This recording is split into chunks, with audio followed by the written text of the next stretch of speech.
Thank you very much. Dear Professor Williamson, Professor Chenbo, and Huilan, and everyone. My name is Dianlai. I am the Dean of the School of Philosophy of Wuhan University. It's my great honor to deliver this opening address on behalf of the School of Philosophy of Wuhan University. I am very happy to welcome Professor Williamson. I want to make a very brief introduction to the School of Philosophy of Wuhan University. Founded in 1922, the School of Philosophy of Wuhan University is one of the oldest and the most influential philosophy departments in China. In recent years, the international academic influence of this school has steadily increased. The philosophy discipline of Wuhan University has been ranked among the top 100 in the world for many years. The research of the philosophy of the school covers 8 fields, including Marxist philosophy, Chinese traditional philosophy, Western philosophy, the philosophy of science and technology, logic, ethics, aesthetics, and religious studies. The school attaches great importance to improving the level of international education and actively promotes the internationalization of faculty. At present, the school has 10 full-time international teachers, including 6 faculty and 4 international postdoctoral fellows.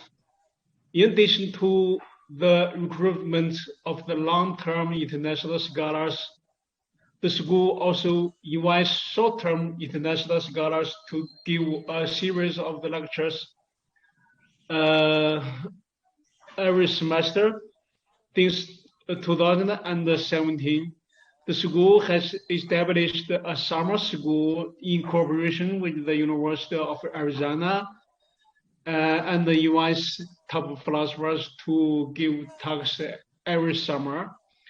In terms of the internationalization, the School of Philosophy is at the forefront of departments across all of China.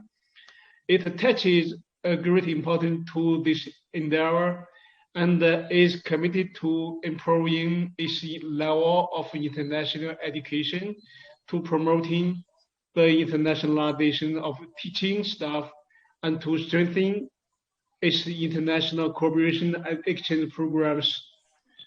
Finally, I wish this series of the lectures will be fruitful and successful. Thanks to Professor Williamson and everyone. Thanks a lot. Okay, thank you. Oh, yeah. Thank you, Professor Li Dianlai. Okay,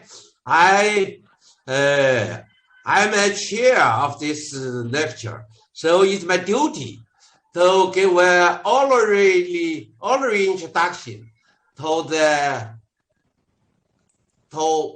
speakers.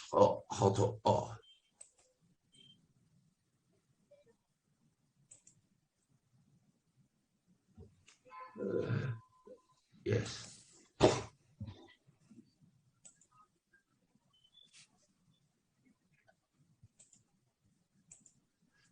Okay. Since I'm a chair of this lecture, so it's my duty to give an honorary introduction to the invited speaker, Professor Williamson. Last year at Beijing University, I invited Professor Williamson deliver 10 lectures, 10 online lectures to talk about how to do philosophy. That is, research of philosophy. That event was quite influential. This year at Wuhan University, we invite Professor Williamson again to the other 8 lectures to talk about how does himself actually do philosophy. This idea comes from my colleague at Wuhan University, Professor Zhu Zifang, in a casual talk with him, had mentioned several possible contents of Williamson's forthcoming lectures. One is that Williamson talks his own philosophy. When heard, I immediately responded, "Good idea, that's it. Williamson will talk his own philosophy." Thanks to Professor Zhu Zifang. Here are two new photos of Professor Williamson. He is in the yard of New College of Oxford University.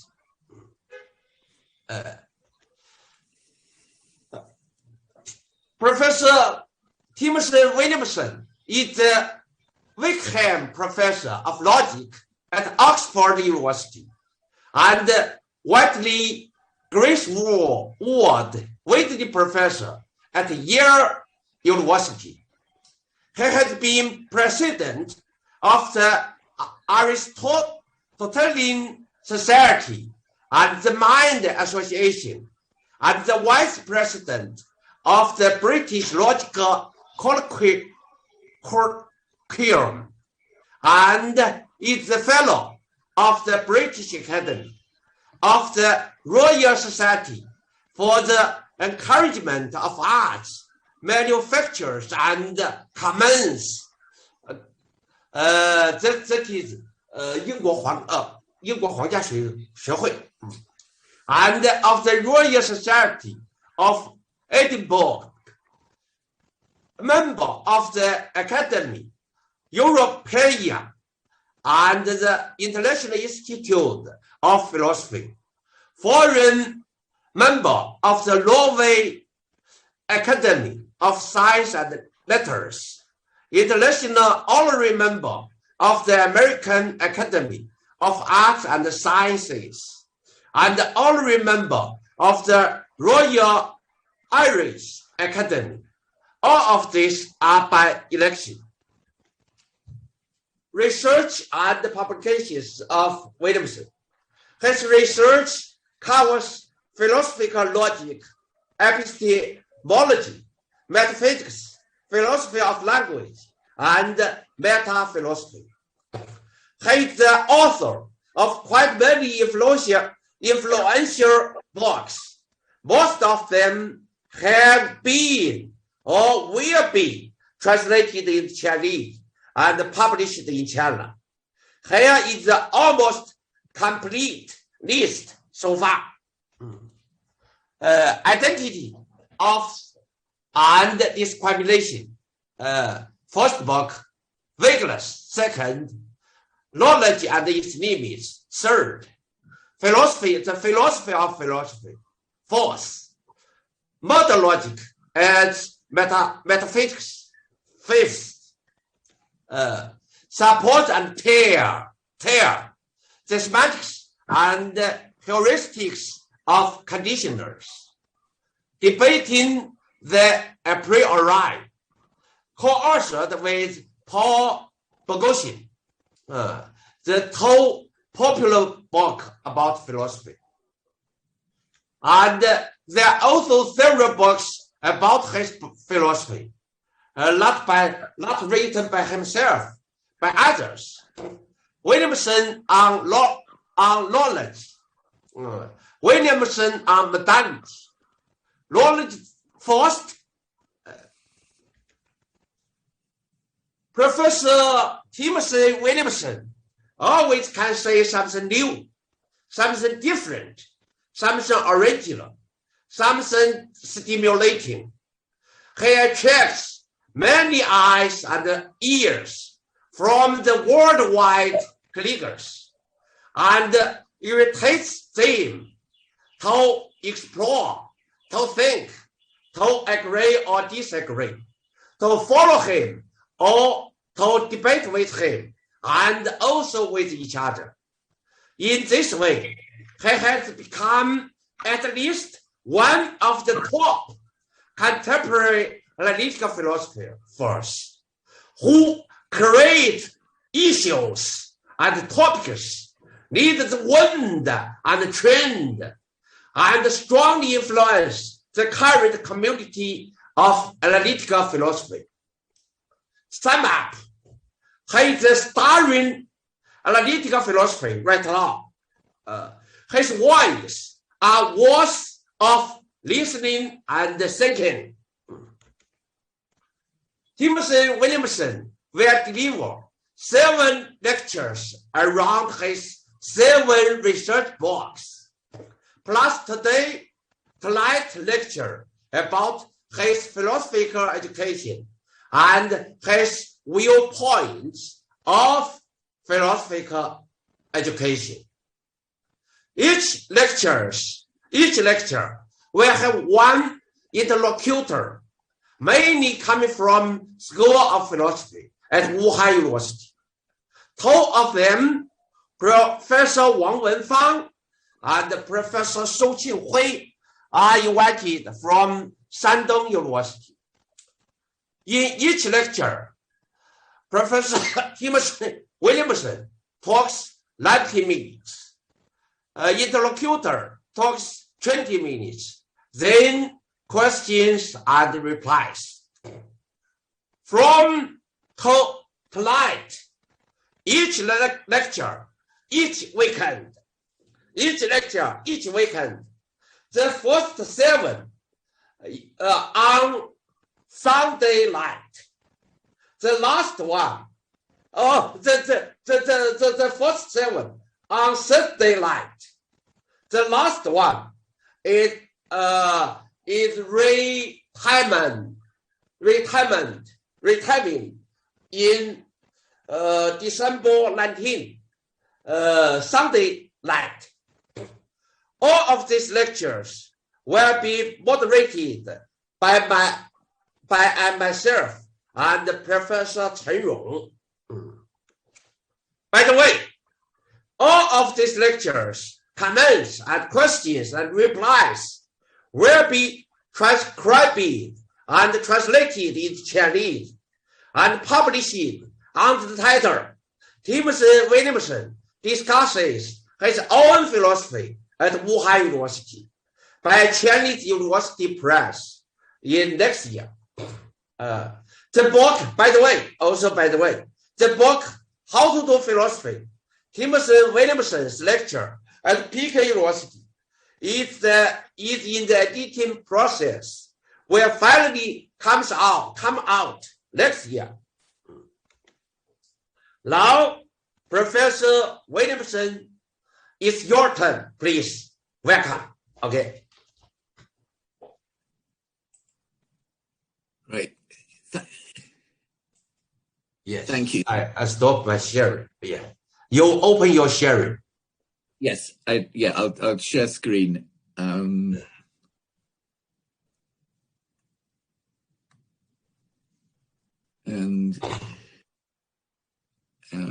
let me.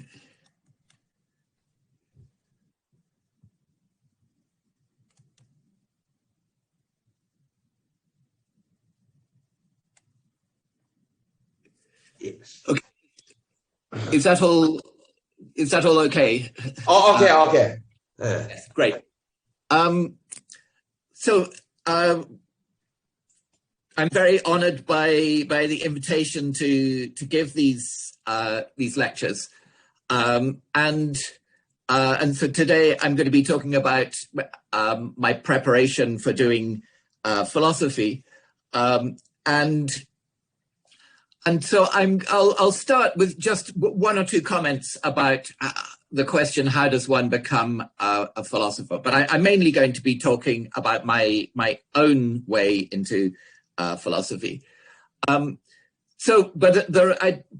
I don't want to say that my own way in was the best way. It's certainly not the only way. There are many ways into philosophy, and unlike some things like mathematics and philosophy and music, philosophy is not a study which it is important to start when young. Many philosophers did not properly encounter it until they were in their 20s or even later. Many philosophers started doing something else and then gradually found their way into philosophy. And I think often people's very early encounters with philosophy they're often misleading. For instance, I mean, I'm not know in China, but in some places, I think often people encounter philosophy first through teachers or authors of books, or whose understanding of what philosophy involves is quite superficial. So sometimes it's necessary for people to, as it were, encounter it a second time, or to go deeper before they really get interested and engaged with the topic. But I want to explain how I became a philosopher, simply because, I mean, when I'm talking about my preparation for doing philosophy, not other people's. And one thing I have to admit is that simply by luck of birth, my way into philosophy was actually rather easy. So I'm afraid I have no inspiring stories to tell of, you know, apparently impossible obstacles overcome or anything like that. I'm full of admiration, actually, for many colleagues of mine came from backgrounds where it was much harder for them to encounter philosophy, much harder for them to find out what it was, to realize that philosophy was really what they were interested in, and often people, you know, have had to follow some very long and indirect road before they could get into philosophy. But in my case, it was actually easier than that. And so when I'm speaking about philosophical education, you know, it will, I mean, the remarks I make will be partly based on the experiences of my own students and colleagues and others as on my own, because I if I looked at my own case, I think I would probably underestimate the difficulties that many people encounter on their way into philosophy. And of course, these difficulties mean that many people who would in fact love philosophy if they really encountered it never properly encounter it then, or sometimes people only encounter it after they've retired, when they're in their 60s or 70s, or I mean, I sometimes get emails from people like that. So I'm just going to start with some basic things about my own individual trajectory. So I was born in 1955 in the city of Uppsala, which is in Sweden. But my parents were British. They actually were there at the university with temporary positions teaching the English language there, just at the time when I happened to be born. I mean, those were their first jobs after they had finished their own graduate studies. But we left Sweden too early for me to have any memories of that period. I never learnt any Swedish or anything like that.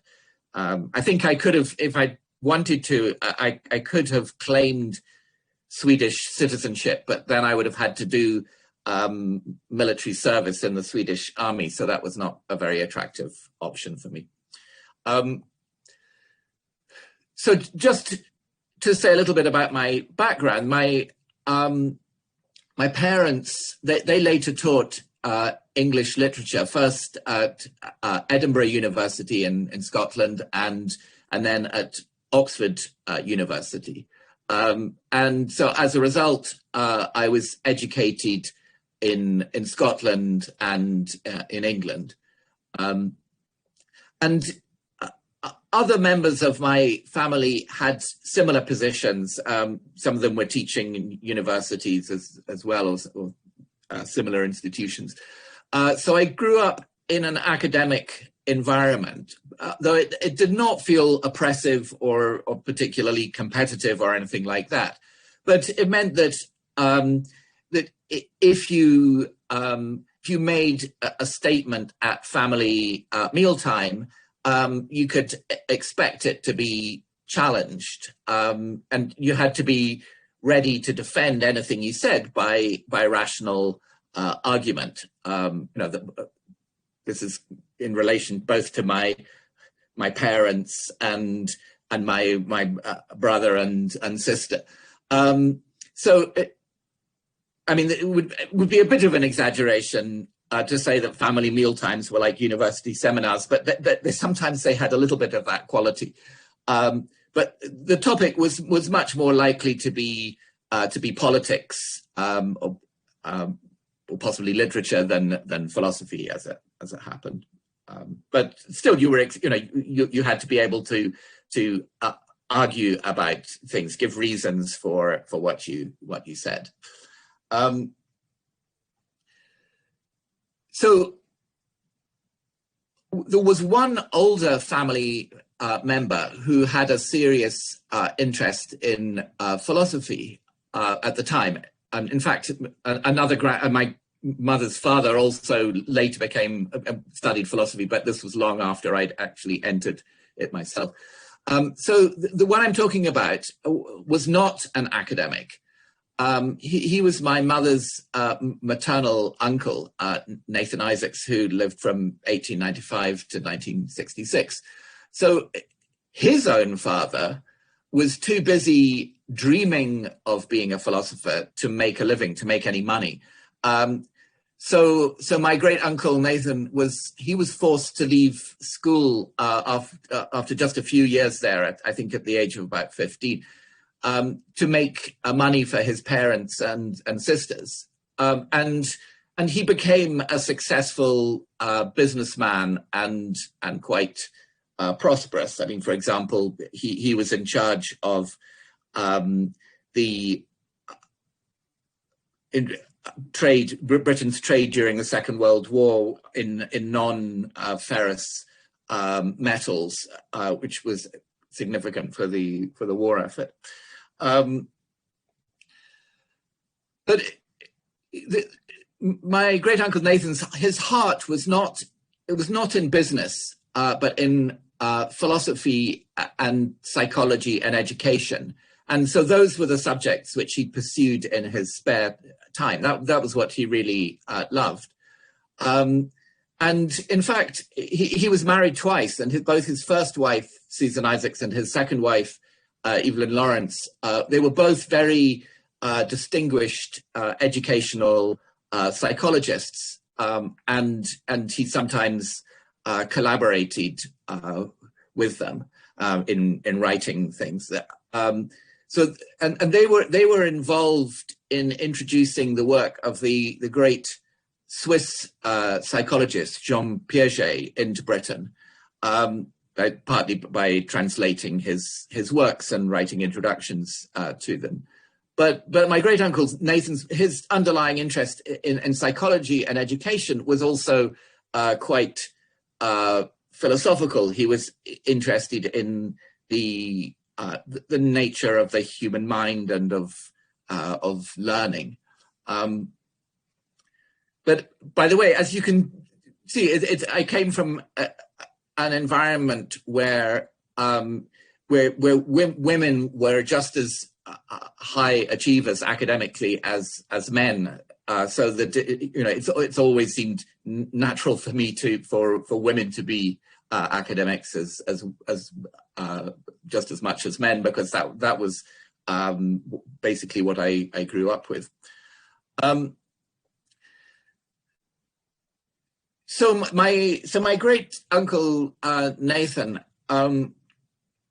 he believed that the epistemology and philosophy of mind of his time needed to learn from developmental psychology, and particularly child psychology, because he thought that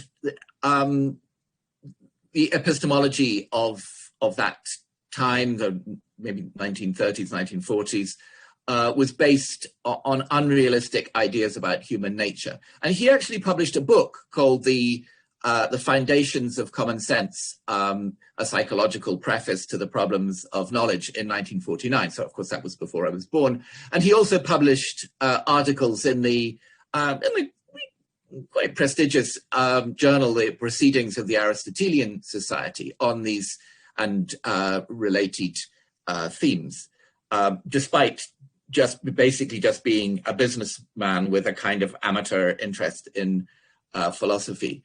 But I mean, that book was not very successful. I think his approach to psychology may itself have been too philosophical to make the argument persuasive. I mean, maybe he wasn't interested enough in the details of psychological experiments and that kind of thing. And maybe with no university education, he just did not possess all the intellectual tools needed to carry out the project successfully. I think if he'd had access to a university education at the right time, he could probably been a successful academic. But as I explained, he had to do other things instead. So as a young child, I knew him. I mean, he died when I was 11, but I remember him quite well. And I don't think he ever said the word philosophy to me, but when he talked to me, he used to lead me in what were in fact philosophical directions, and I enjoyed talking to him. And I think he understood that I had a kind of cast of mind which could go into philosophy, and he wanted to do something to develop that. So I had these conversations with him when I was very, very young. But in fact, until the age of about 15, I never dreamt of being a philosopher. My ambition was to be an archaeologist, and I spent much of my spare time reading about the history of the ancient Middle East, ancient Egypt, and ancient Assyria, which is now where northern Iraq. But those were the sort of countries that I read about their culture and their history, and I went to the British Museum to look at all the remains of these ancient civilizations that were there. But as a teenager, I very slowly was waking up to the fact that I had completely the wrong temperament to be an archaeologist. And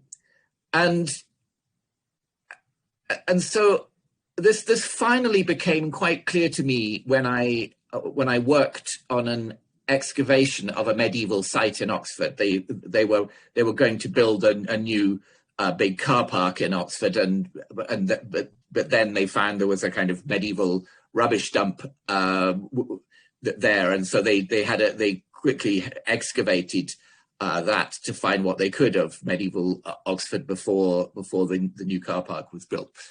And so I spent a week on my knees scraping away the earth with a toothbrush, and I was actually quite satisfied to find one little small copper pin, which I thought it was okay to spend a week, and that was what you found. But the thing that really told me where my heart was that there was a wooden hut on the site. And through the window of this hut, I could see with a kind of physical disgust that it was full from floor to ceiling with featureless fragments of pottery wrapped in plastic, which had been found on the site. I mean, they were not particularly decorative, they were not beautiful or anything. But I knew that someone would have to bring some kind of order to all that mess, maybe try to put some of these pieces together. But it would be uncertain whether those pieces really went together, and it would be partial, because there would probably be some missing pieces. And so even at the end of that process, what they would have would be very approximate and still quite messy. And I mean, I thought it was good that somebody should do that, but I just didn't want it to be me. I was quite sure that was not the kind of work that I wanted to be doing. I wanted to be doing something with more intellectual beauty than that. So that was the experience that taught me that I was really not cut out to be an archaeologist. And I guess also, I wasn't. I'm not specially interested in learning languages, and of course I also realized that if I wanted to be a proper ancient historian, I would have to be good at reading ancient languages, and I didn't really want to spend years of my life learning them.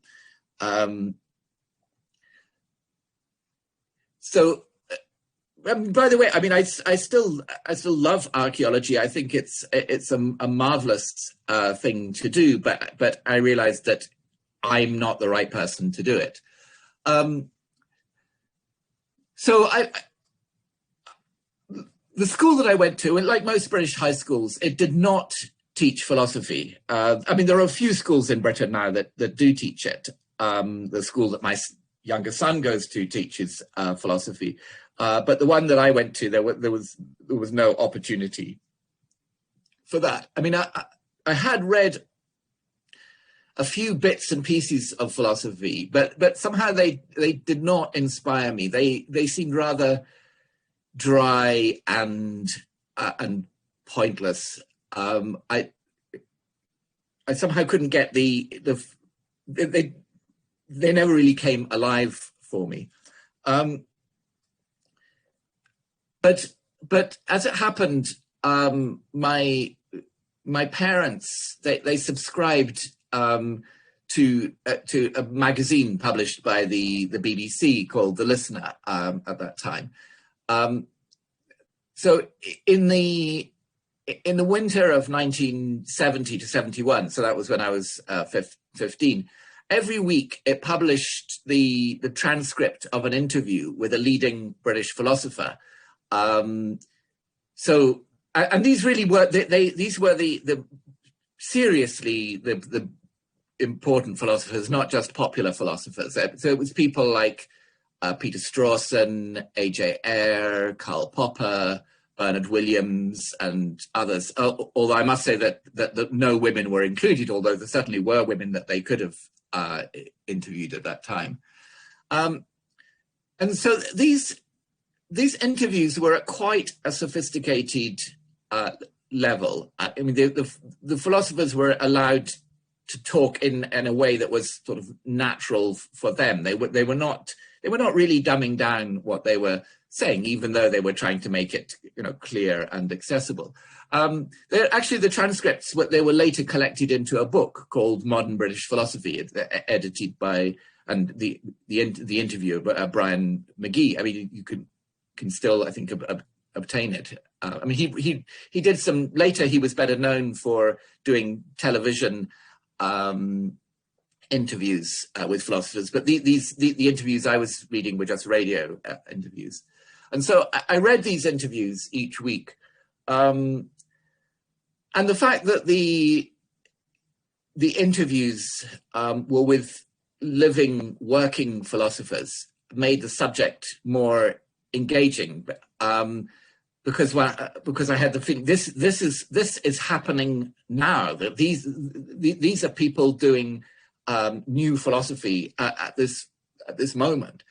And I was fascinated by the abstractness of the questions and the elegance of how they were handled by these philosophers, though I'm also had an instinct that it should be possible to do it even more abstractly and even more elegantly.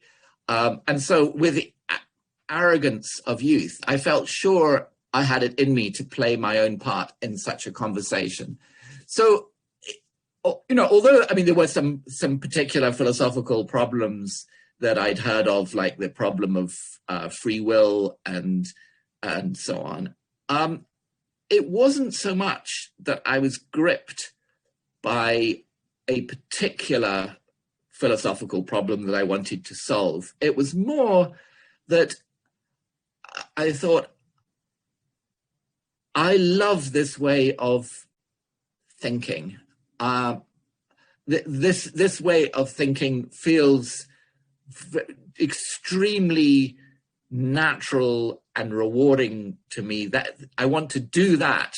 And I wasn't so concerned with just what philosophical topics I would be working on. I just wanted to work in that kind of way. And I think that may be a kind of experience that many people have of types of intellectual inquiry, when they first realize what they want to be. I mean,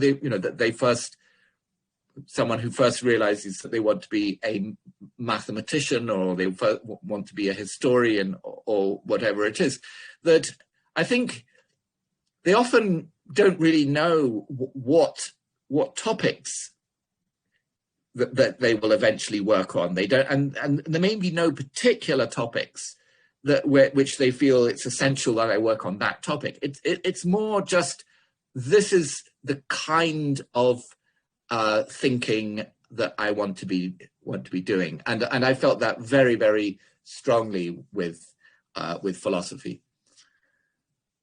And then not long after that, my father came home one day and he told me that Oxford University, where of course he was teaching at that time, that it had a new degree in mathematics and philosophy, and I liked mathematics, I enjoyed it, so I thought, okay, I'll do that.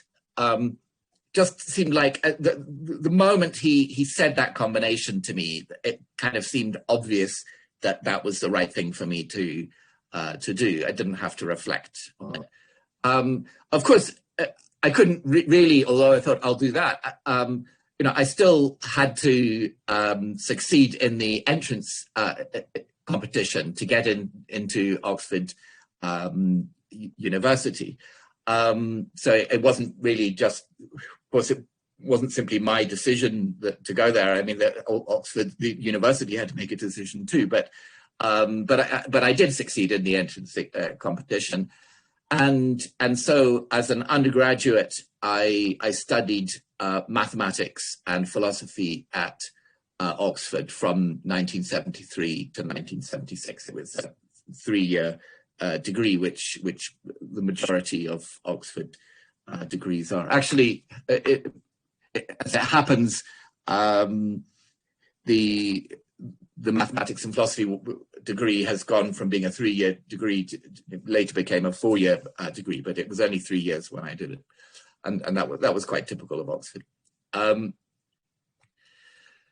So something that is perhaps a little bit unusual about the way that philosophy is taught at Oxford University is that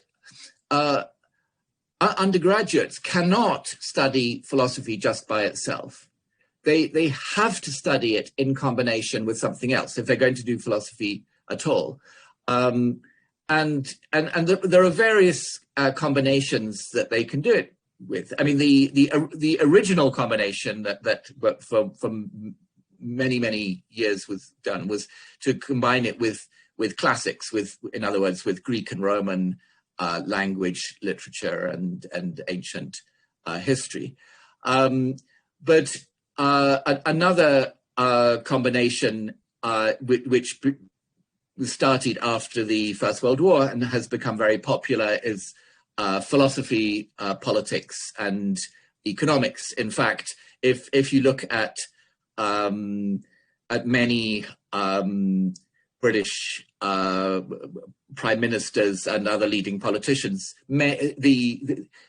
somebody in Britain who's ambitious to go into politics, they're probably what they'll aim at doing is PPE, philosophy, politics, and economics at Oxford University. They don't all have to continue with philosophy for all three years, but they have to do philosophy at least for their first year, and sometimes after that, if they want to, they can drop one of the three. But surprisingly, many British politicians have studied philosophy either by doing PPE or by doing classics at Oxford.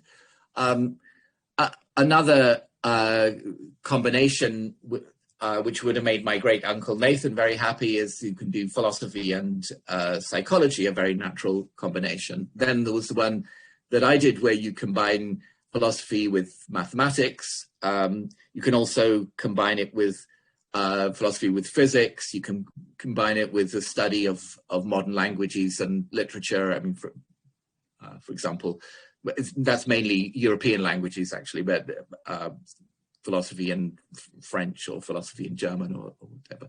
You can, a relatively recent one, new combination is you can study philosophy and computer science, which of course also is a very natural combination. And you can study philosophy and theology. So you can't do just any combination that you like, but you can see there are quite a lot of combinations which are possible. And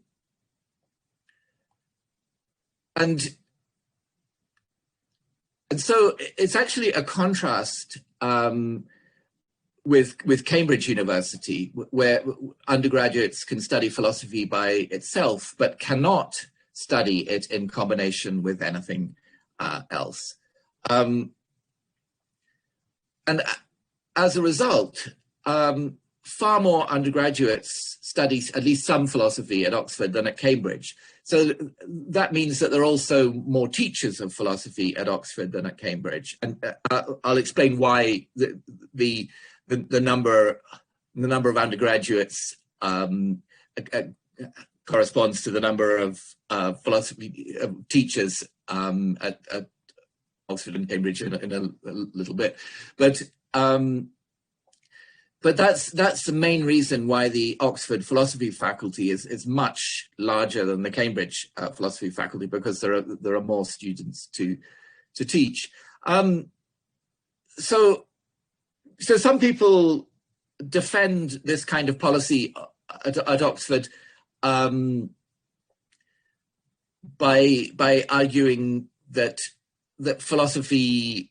Well, some people even say philosophy is a second-order discipline or something like that, by which they mean that, as it were, you have to do the philosophy of something, and so if you haven't studied another subject, you don't really have the kind of material to work on with philosophy. I've also taught at universities where you could do philosophy by itself, at both Trinity College Dublin and at Edinburgh University, and so I think that in fact it's perfectly okay. I mean, people can get a lot out of philosophy just studying it by itself, but I do think that there are special advantages in combining the study of philosophy with the study of something else, with as it were some if you like, more regular discipline. So I think it's in fact quite a successful approach at Oxford. Of course, you can at Oxford. Obviously, you can study philosophy by itself at postgraduate level, but just as an undergraduate, you have to combine it with something else. And certainly, in the case of studying mathematics and philosophy, I think of that as one of the best decisions I ever made. That was enormously important to the kind of work that I was later able to do. And one particular thing is that it enabled me to learn much more advanced logic and also some probability theory than I could otherwise have done. So, you know, as of course, even with what's called philosophical logic and philosophy of logic, still mathematical skills are quite important for doing that. And so, you know, just as a matter of fact, what the options for studying advanced logic were much better for someone who was studying mathematics and philosophy than they were for someone studying any other combination. So I did learn quite a lot of logic as an undergraduate. But I also think that even apart from the logic and probability theory that I learned, which have direct philosophical applications, that there's a more general way in which studying mathematics gives one a training in very rigorous, abstract, structural ways of analyzing a problem, which are valuable all over philosophy too. I'm not, by the way, I'm not suggesting that if you want to be a philosopher, you must study mathematics, even though Plato kind of suggested that. But I mean, I think there are many different combinations of skills which enable people to contribute to philosophy. And so, for example, someone who studied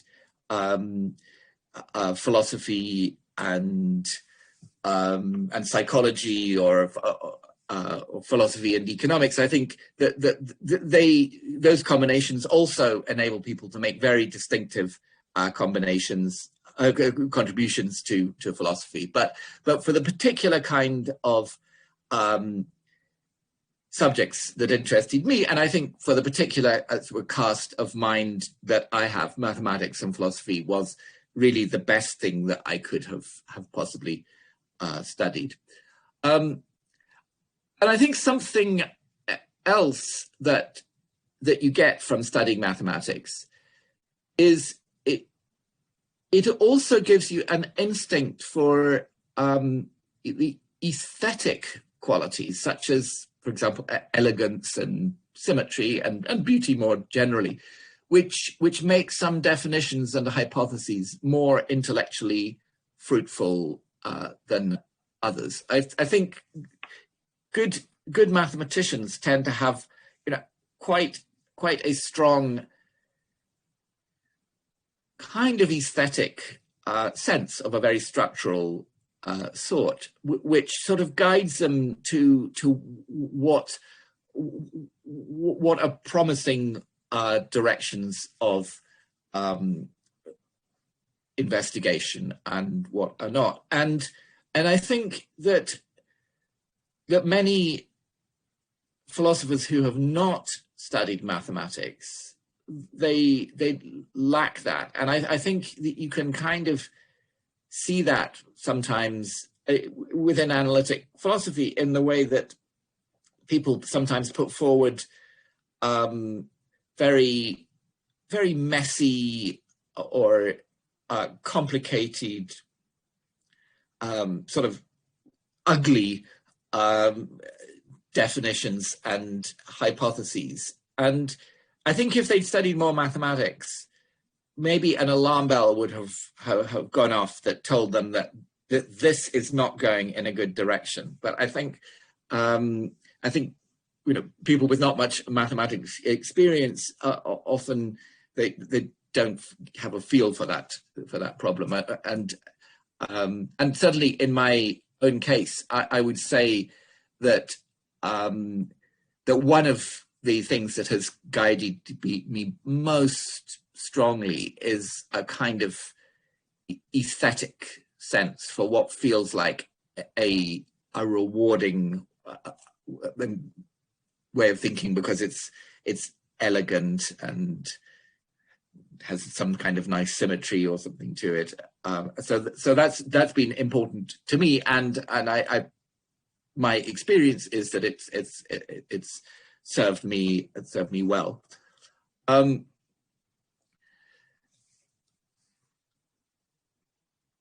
I think another way in which experience of serious mathematics was useful to me was that it gave me a model of a non-experimental, non-observational discipline, which is still a rigorous, objective investigation of reality. It's very difficult to do serious mathematics and not to have a strong sense that you're dealing with some kind of reality.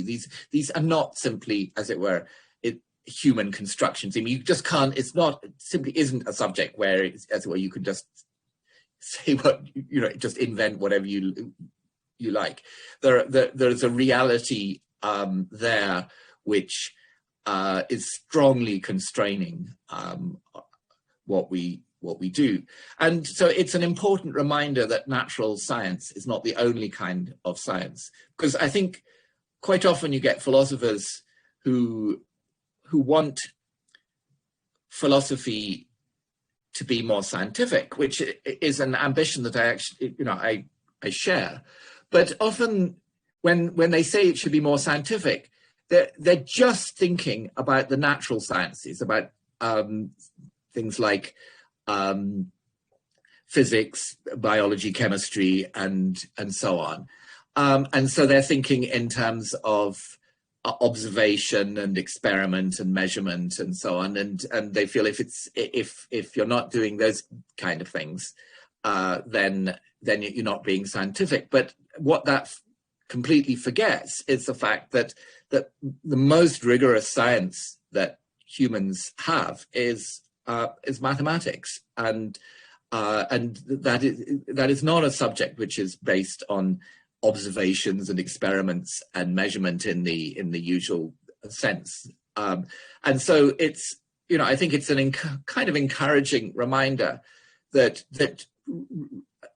by sitting in an armchair and thinking very hard, you actually can be doing rigorous science. Of course, there have to be all sorts of intellectual controls for it to be rigorous, but the fact that you're not there in a laboratory with a white coat and so on, that doesn't matter for whether you're doing science.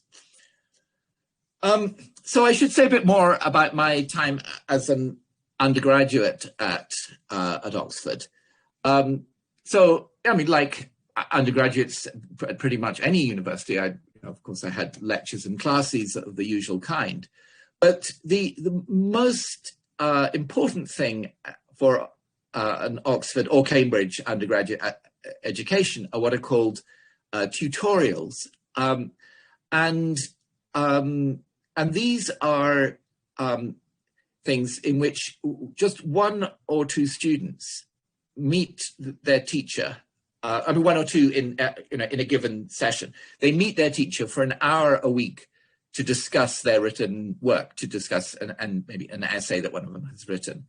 And the teacher will be making all sorts of objections to what the students have written, and the students are expected to resist their teacher's objections as strongly as they can. Of course, they have to do it in a reasonable way. There's no point in, or no value in just dogmatically rejecting it, but they are expected to be able to put up an argument for something that they've said, and not simply to give way to their teacher as soon as their teacher makes an objection. So you have to learn to argue for yourself.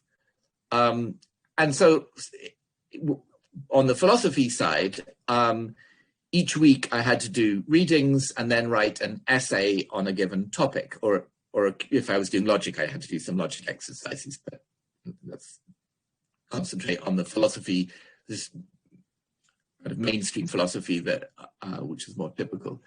And the teacher would then challenge me on what I had written, and I enjoyed all this immensely. I mean, the kind of dialectic between me and the teacher. I remember I used to write very long essays, and I was quite disappointed when my teacher told me I had to limit my essays to, I forget what, maybe 6 pages or something.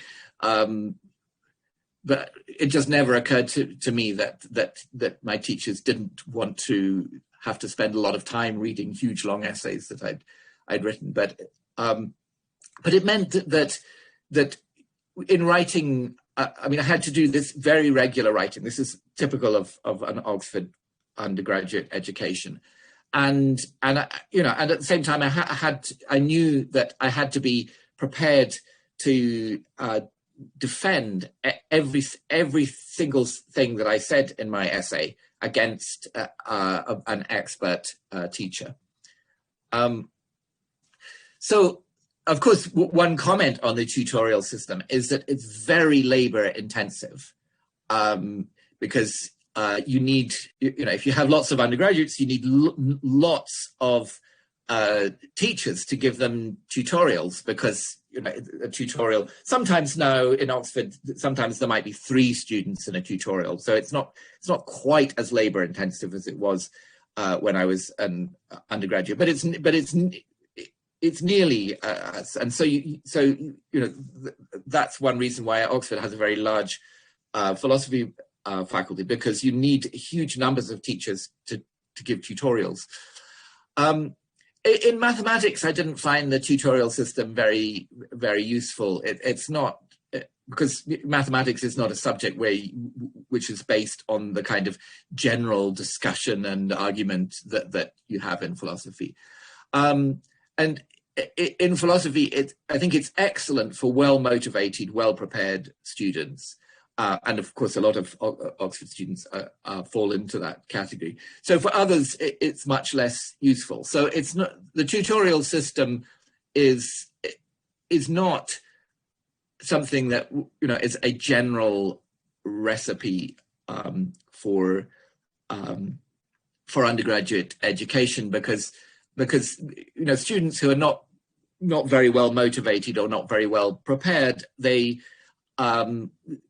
and maybe not very able, that they can't really sustain that kind of argument with the teacher. They just as we're often simply collapse. But for the right kind of students, it's an almost ideal system. I mean, I think there's also value in the lectures and the classes, but the tutorials do have a special value. So another aspect of the way that philosophy is taught at Oxford, and in this way, Oxford is like many other universities in the English-speaking world, is that undergraduate philosophy courses are not very historical. The emphasis is on philosophical problems themselves. So it's not the aim of the course to give undergraduates, a general survey of the development of philosophy.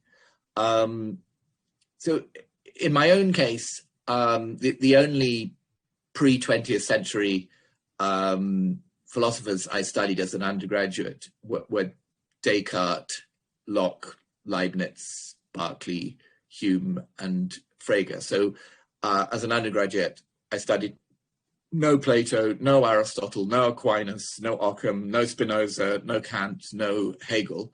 And also no non-Western philosophers were studied. And even when we did study past philosophers. The main interest was in assessing whether their ideas were sound. So we were not particularly studying their historical context. We were not studying them as a kind of, a manifestation of their times. We were more thinking, do their arguments work? Is their position a plausible one, and so on. So if you like, it was quite an ahistorical approach even to the history of philosophy. And so, I think there are obvious limitations to that, but in fact, it suited me and it motivated me to do philosophy much more than a more historical approach would have done. I sometimes, when I hear descriptions of philosophy courses at some continental European universities where there's a massive emphasis on the history of philosophy and just learning what various past philosophers thought, but without really being able, without being encouraged to criticize it or assess it. I wonder whether I would even have become a professional philosopher if that was the way I'd been taught philosophy.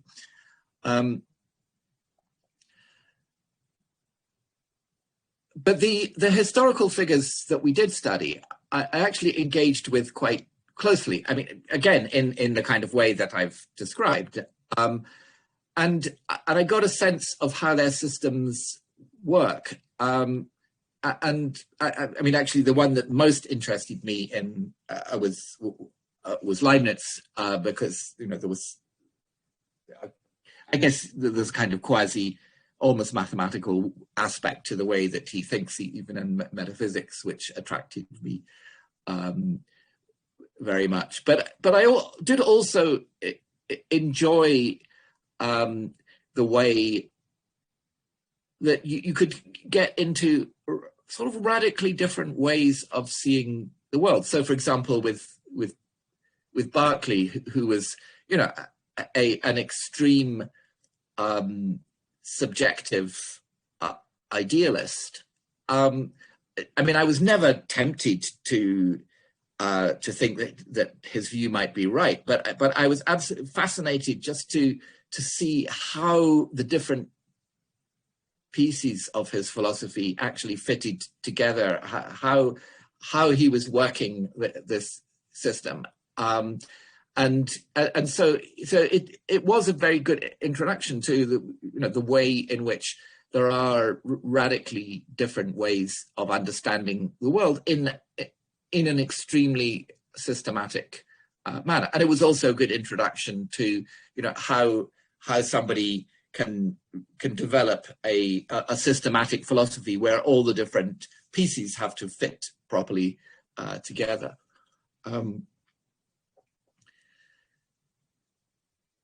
So one general comment on the Oxford system, which I think may be clear from some of the things that I've already said, is that it strongly encourages independence of mind, of course within reasonable limits in undergraduates. The emphasis is on teaching people to think for themselves and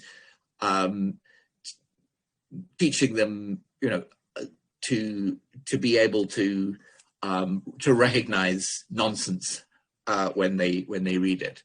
And actually, this felt like a continuation of what I was used to at home, which of course is not surprising since both my parents were teaching at Oxford University. They weren't teaching philosophy; they were teaching English literature. But still, as it were, those general ways of talking and thinking were the same.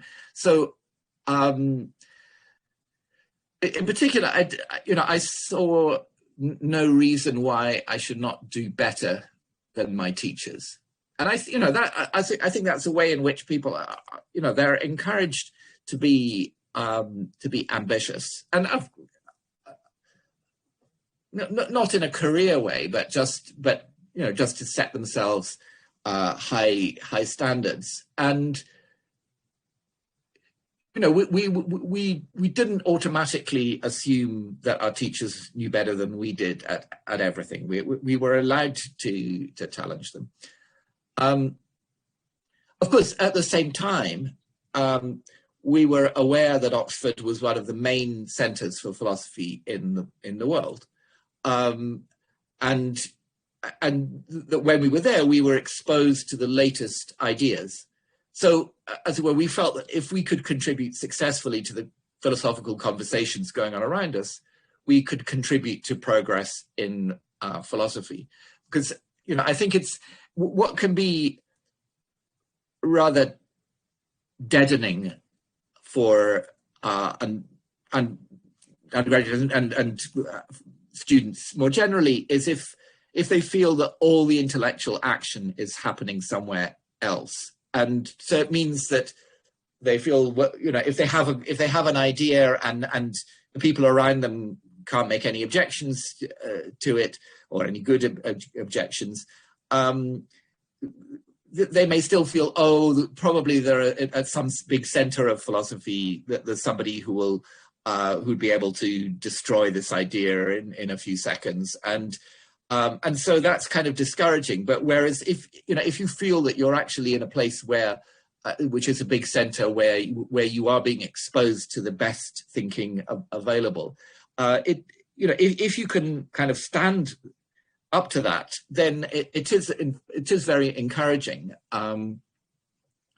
So a very important event for me was that in my first term in 1973 as an undergraduate, the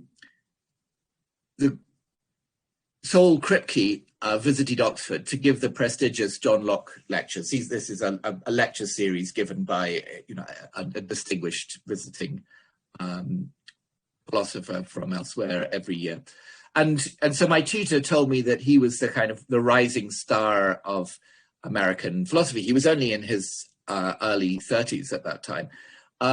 So of course, I wanted to hear him. I wanted to see what an amazing, brilliant young philosopher was like. So these lectures, they were really a big event. I mean, a huge audience listened intently, including most of the brightest Oxford philosophers of the time. So these were not just lectures for students, so lots of the senior Oxford philosophers were there. And Kripke, as a young man, he was a very charismatic figure. His head looked as though it belonged on an ancient monumental bull. I was thinking of the Assyrian bulls that I knew from my interest in archaeology. But he also gave a sense of sort of easy intellectual power in reserve. And I was struck by his combination of crystal clarity, informal rigor, because these were not very technical lectures, but they were still very rigorous ones. They were apt examples which exactly made the point that needed to be made, and just sort of general good sense and also very pointed humor. If you want to read these lectures, you can now, because they were published, but only 40 years later, as his little book Reference and Existence. It was a kind of follow-up to Naming and Necessity. So Kripke actually became the closest I had to a model of how to do philosophy. And I used to spend a lot of time poring over a little book of readings on reference and modality that I had. And the chapter to which I most often returned was a reprint of Kripke's article, Semantical Considerations on Modal Logic, which actually was first published in 1963. And then I remember just a few months later, just racing through Naming and Necessity in one afternoon. It was already, you could already get it as an article in 1972. It only came out as a book later, but and of course, in my book, Modal Logic is Metaphysics, which was published in 2013, Kripke's work is a kind of occupies a central role. In fact, for a long time, I didn't work in that area because I thought that Kripke had solved all the problems. And then after a while, I thought, well, maybe there are still some open questions there that need to be worked on. But his work was central for me. So hearing him in my first term as an undergraduate was very important to me. So I also went to lectures by A.J. Ayer, who's wrote the book Language, Truth and Logic, which was published in 1936, and which was quite a scandalous book at the time, because he claimed that it was meaningless to talk about the existence of God, and that moral language had no cognitive content. So, that book had played a big role in introducing the ideas of the Vienna Circle of logical positivism into the United Kingdom. But by the time I went to his lectures, by the 1970s, he'd watered down his logical positivism, and he was operating much more like really a follower of Bertrand Russell, without the extreme positivism. He'd kind of given up some of that. But by the time I was a student, his approach seemed very old-fashioned, and particularly his opposition to Kripke's naming and necessity, because he kept trying to refute Kripke's arguments, and I think all the better informed students could see that Ayer's attacks on Kripke didn't work.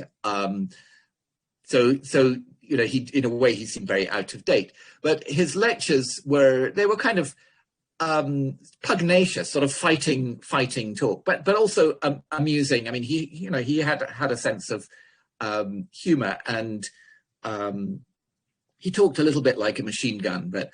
So I enjoyed going to his lectures, and he was actually the Wickham Professor of Logic. So, I mean, he sort of approved of logic, but he didn't actually know much about it because he'd been educated in Oxford at a time when modern logic was not really taught there. So, he didn't really use modern logic in his work, although he kind of was positive about it. But the job that he had looked very attractive to me, even as an undergraduate, and it's actually the job that I've held since 2000. Chair, but so he was also a very good supportive supervisor of doctoral students, although he was not my supervisor. But so just an anecdote about him: he once invited one of his students, an American, to a formal college dinner. At the last minute, he discovered that the student, who'd not been brought up to these kind of things, did not have a suit of the required formal type, but he didn't, which was a tuxedo, or as one would say in Britain, a black tie. So Ayer at once, he just marched the student to a shop and bought him the needed suit out of Ayer's own money. So I do try to be a good supportive supervisor of doctoral students, but I've never gone quite that far. I have to say I've never bought clothes for any of my graduate students. So another senior philosopher at the time was Sabita Strawson, who was the Waynflete Professor of Metaphysics.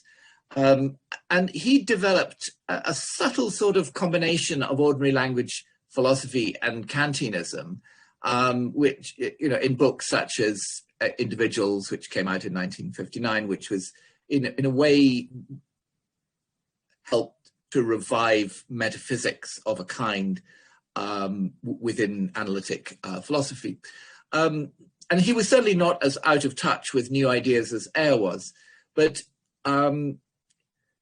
but he opposed modern logic because he from the standpoint of ordinary language philosophy, and he rather looked down on formal methods in philosophy. And I mean, he'd had a lot of arguments with Quine, and so he associated formal methods with his older opponent, and I think Strawson thought of formal methods as something rather superficial, and so of course for those studying mathematics and philosophy at Oxford, that made Strawson seem unacceptably old-fashioned too, that he just wasn't in touch with modern logic. So for many of the younger generation of philosophy teachers at Oxford, the most respected senior figure there was Michael Dummett, who was later Ayer's successor as Wickham Professor of Logic from 1979 to 92. And he just, when I was first an undergraduate, he just published his great first book, Frege, Philosophy of Language.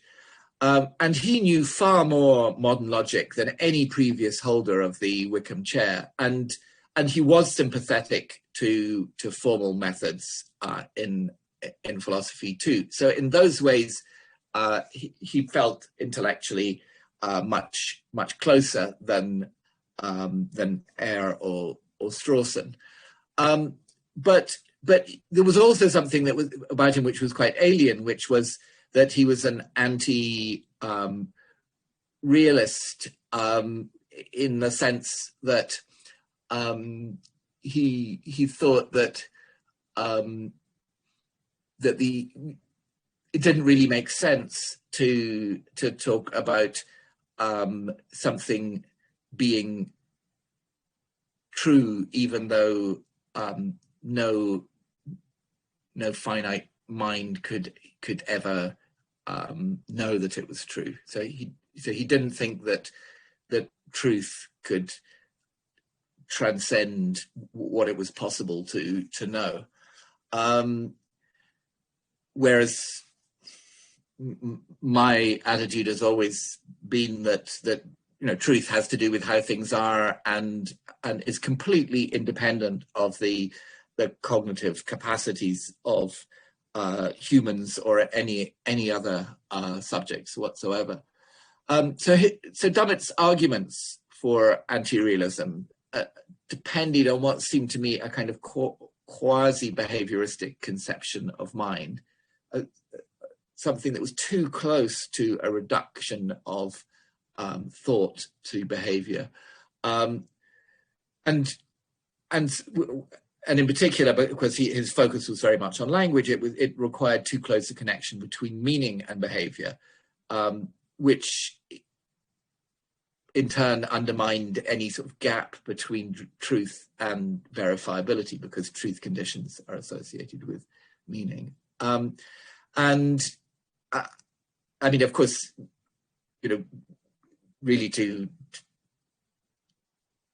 assess his arguments fully, you have to look at much more detail than I'm giving, but this was just a kind of flavor of the way that he was arguing. So this in turn led him to reject classical logic with its law of excluded middle, that either something is the case or it's not the case. And I've always regarded any retreat from classical logic as a symptom of philosophical error.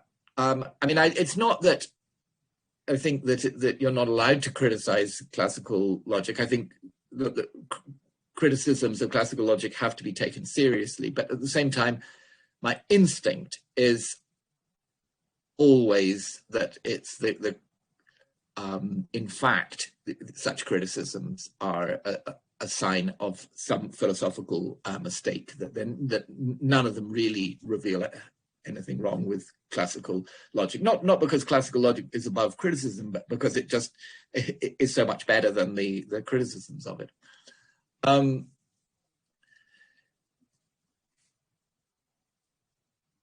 So unfortunately, at that time, the American philosopher with the greatest influence on Oxford was not Kripke, though he was very influential, but it was Donald Davidson, partly because he wrote on a much wider range of topics than Kripke did. And so he had an approach to the general approach to the philosophy of language, to the philosophy of mind and the philosophy of action.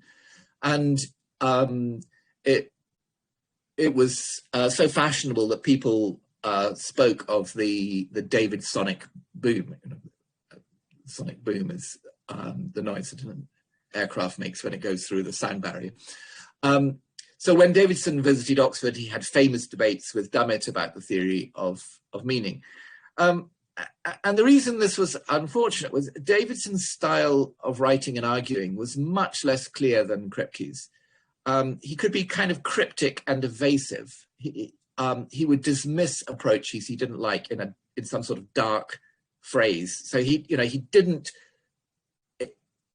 explain things fully. He was very kind of, in a way, actually a very defensive style. And he also invoked technical work in logic, such as Tarski's theory of truth, but without adequately explaining how he was applying it, so that there was too much of an appeal to authority there. And his influence spread these defects of philosophical style in Oxford, and I think some people followed him rather dogmatically, and often what the effect was that people who were not really technical experts in logic were trying to use logic as a weapon against other philosophers, but without fully understanding the logic that they were weaponizing. And so partly as a result of that, I became somewhat alienated from mainstream Oxford philosophy as it was in the 1970s. But still, in my final year as an undergraduate, I was already clear that I wanted to do a doctorate in philosophy.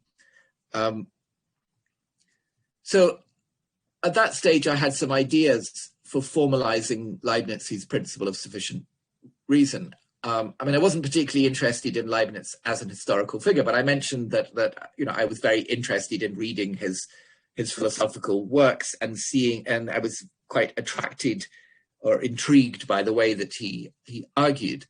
And the principle of sufficient reason plays a very distinctive role in some of Leibniz's arguments about all sorts of things, for example, about the nature of space and time.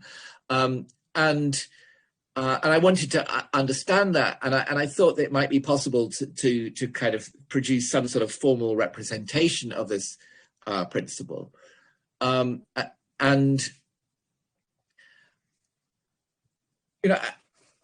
that time, I was quite naive. I just felt ready to develop my own ideas all by myself. So it wasn't that I wanted to follow the ideas of any other philosopher, not even those of Kripke, who was probably the living philosopher that I most admired. I wasn't looking for a teacher. I was just looking for an opportunity to do my own thing, to write my own philosophy. And so it never occurred to me to apply to do my doctorate anywhere except Oxford, which was the center of my philosophical universe. It didn't occur to me that I could go to America and work with Kripke, because, as I say, I wasn't really looking for a teacher. I was just looking for the opportunity to write my own ideas. Now,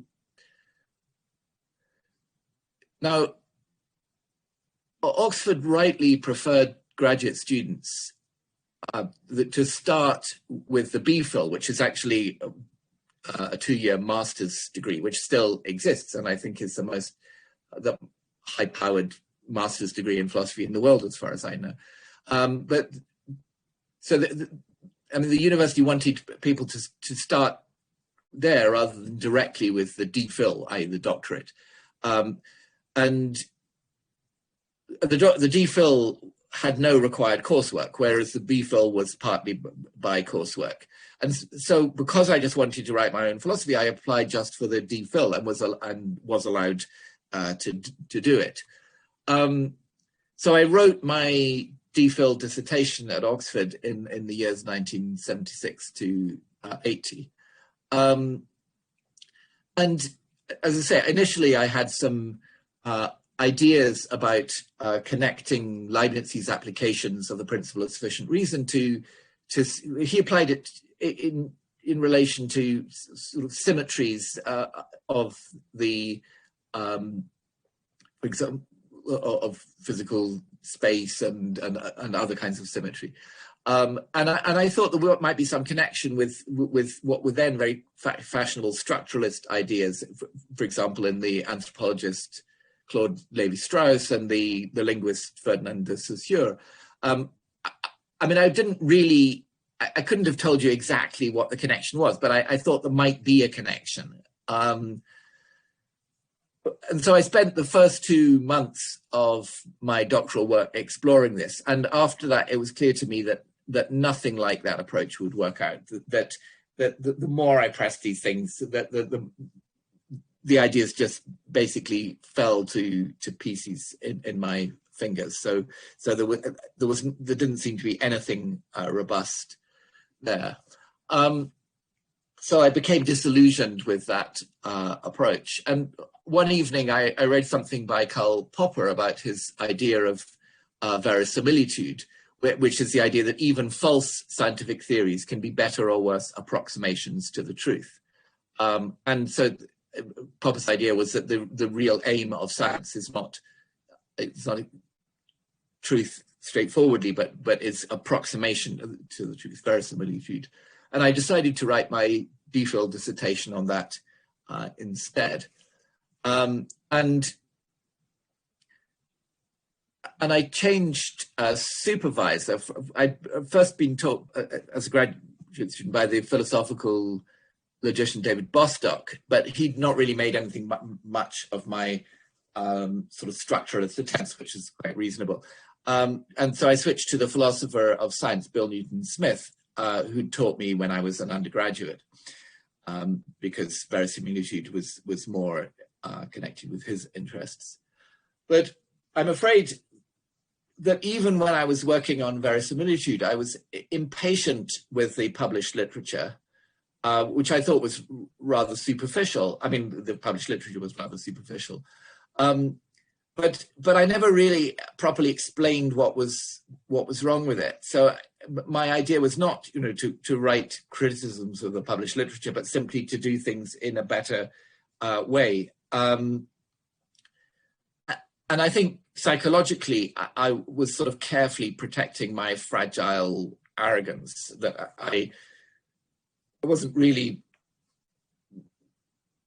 ready to sort of measure myself against what other people were doing properly. I think that was part of what was going on psychologically. And instead, what I did was I developed an eccentric conception of verisimilitude as some sort of very abstract, approximate similarity between the idea and reality, so, some kind of structural similarity that of a rather strange kind. And also when I was writing my doctoral dissertation, I explored other parts of philosophy and social anthropology and art history in ways which contributed nothing to my dissertation, although they certainly contributed to my general education, and bits of them have come in useful to me later. And I did read philosophers that I'd not read as an undergraduate, such as Plato, Kant, and Hegel. And I also read some recent postmodernists, I mean, what were called continental philosophers, such as Jacques Derrida and Michel Foucault. And I was sort of hoping that they might provide alternative insights to those available in standard analytic philosophy, where I was somewhat disappointed by the kind of rather limited ways of thinking that were associated with the Davidson's program. But I was soon disappointed by these postmodernists I read. I mean, I realized that they certainly did not have a solution to any of the problems that I was interested in. At that time, actually, my closest friend among the philosophy graduate students was Peter Lipton, who later became Professor of Philosophy of Science at Cambridge University and died far too young in 2007. And he was writing a doctoral dissertation in philosophy of science on inference to the best explanation, which is pretty much the same thing as people also call abduction. And so the understanding of abduction I got from talking with him later became very important to my work on philosophical methodology, through the idea that abduction is a good method of argument in philosophy as well. And so that was something that was very salient to me because that was what my best friend in philosophy was working on. So for my final year of doctoral work in 1979 to 80, I was supervised by Michael Dummett. So he was actually a very tolerant supervisor, because there was something quite aggressively realist in my approach in the dissertation, whereas because he was an anti-realist.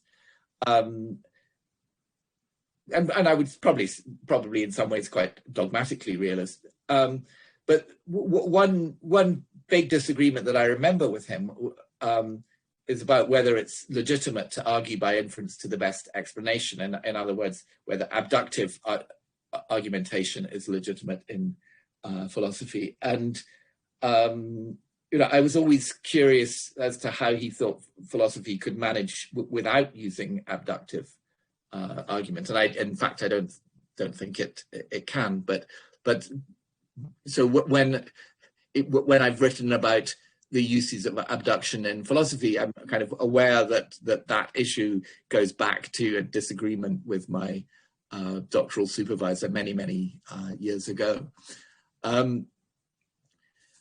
I think Dummett may have been slightly bored by the numerous doctoral students who all wanted to work on the same topics in the philosophy of language, and I think he thought that probably that my work was a bit crazy, but at least it was different from the kind of sort of conventional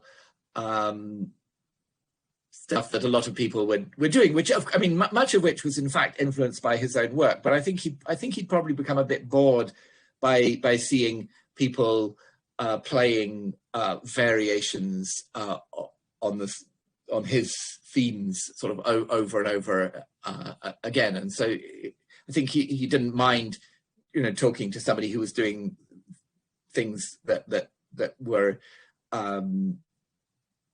quite different from the norm, even if he thought they were totally wrong-headed. So this period, around about 1980, it was a period of cuts in university funding, and so there were very few academic jobs, a bit like now. And things have changed completely, but at that time, nobody properly talked to me about what I needed to do to get an academic job. I mean, for example, nobody sort of sat me down and explained to me the importance of publishing articles and that sort of thing. I mean, we were just somehow expected to know those things.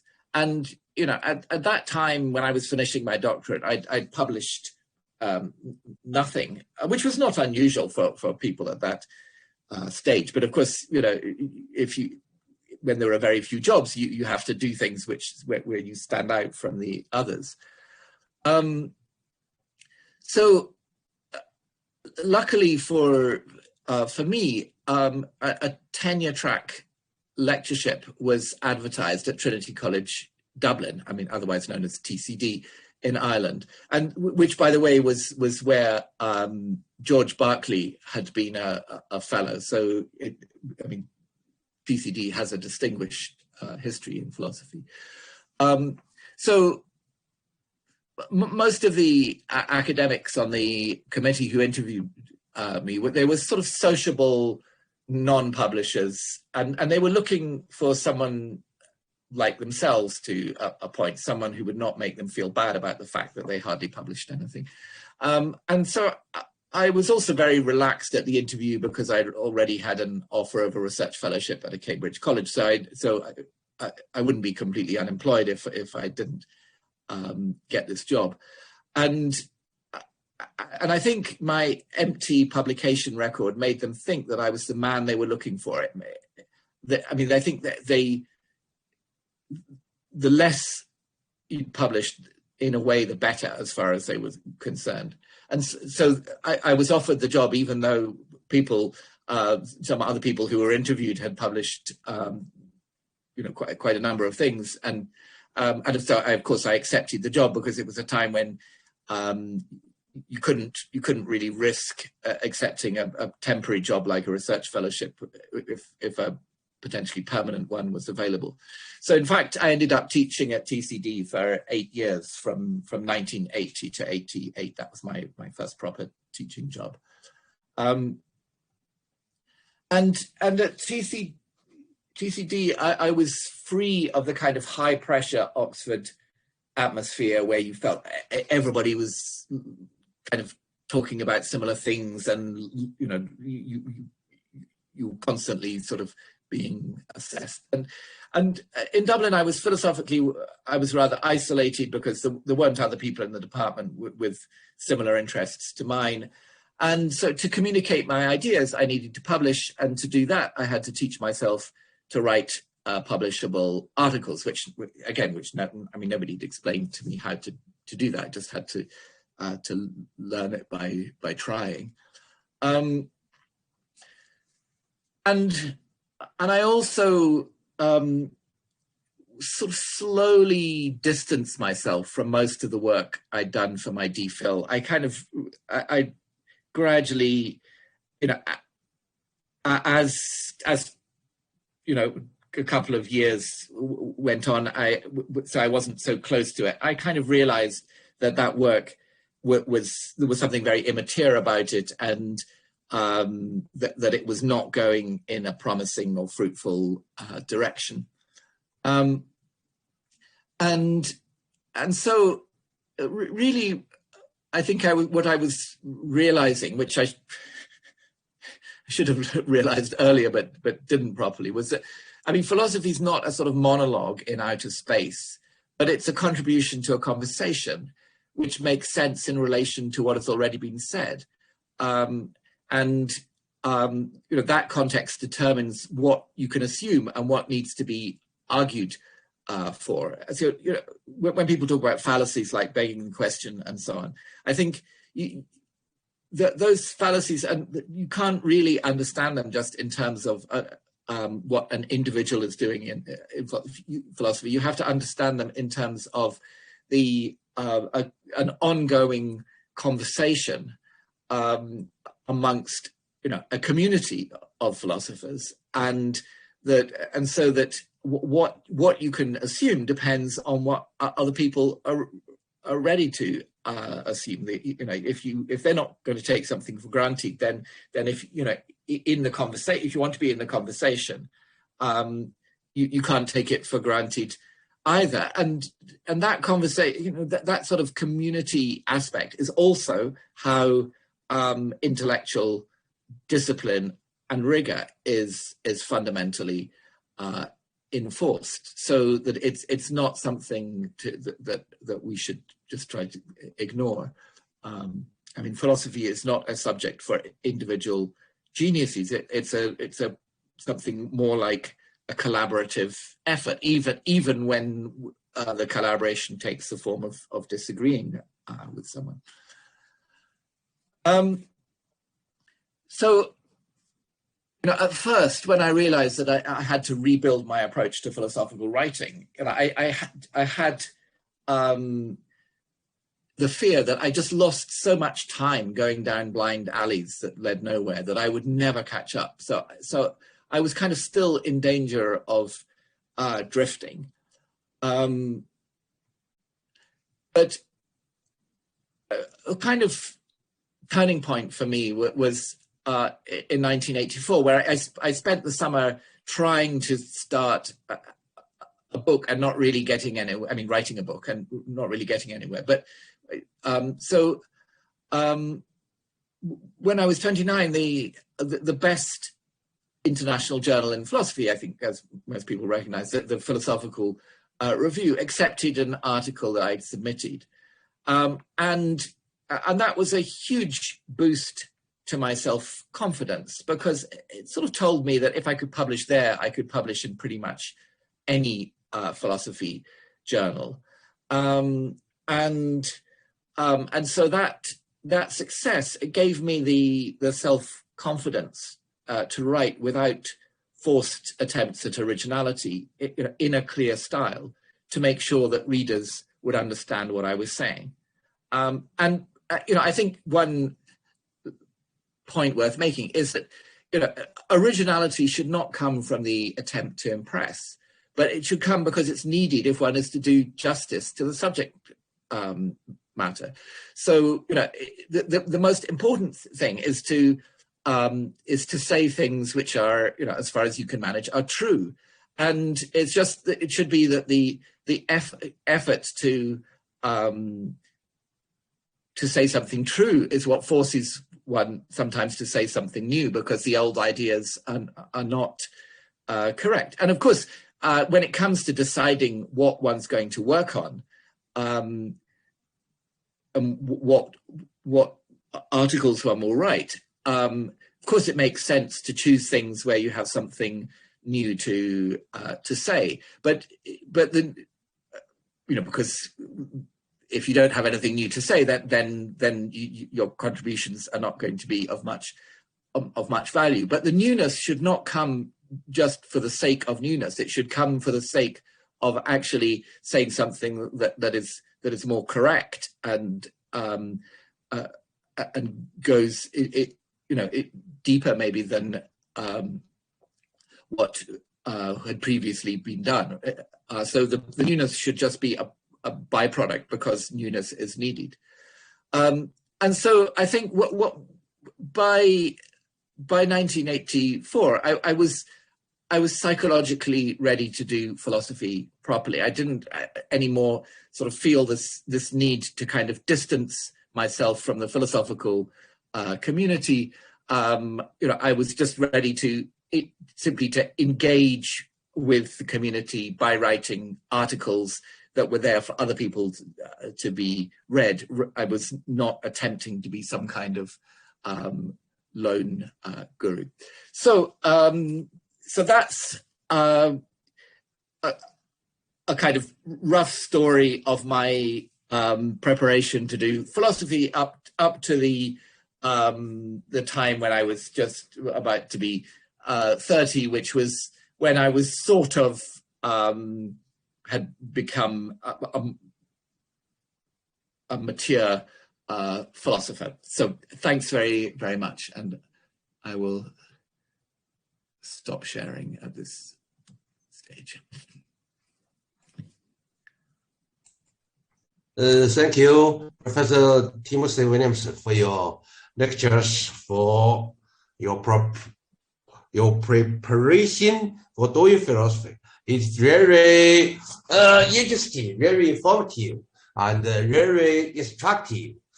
Now we invite Miss Huilan to give some comments and questions. I have a short introduction to her. Huilan is a doctoral student in philosophy at Wuhan University. He got his bachelor degree and master degree both in philosophy at Wuhan University, with 1 year visiting experience at the University of Arizona, United States.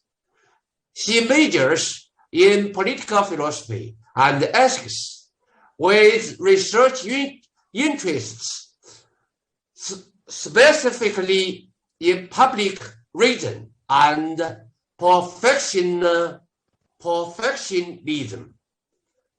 Now, yes,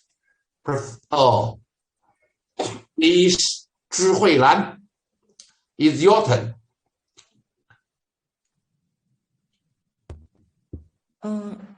Thank you, Professor Chen, and thank you, Professor Williamson, for sharing your thoughts and experience in philosophy. Can everyone see my screen? Yes, yes. Okay, great.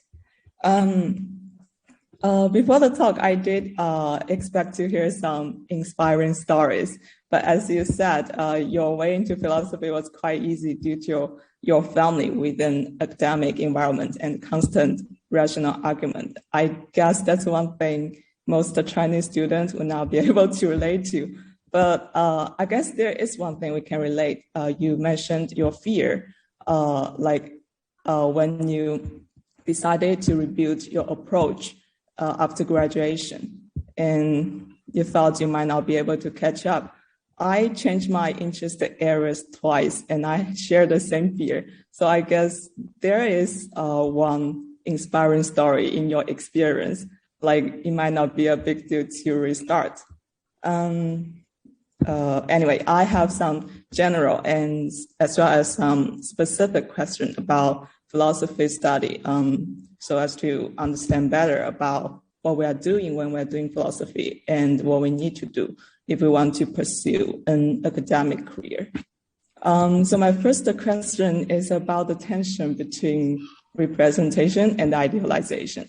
You mentioned your mother's uncle, Nathan Isaacs, who was interested in psychology and thought the ideas of human nature in philosophy were too unrealistic.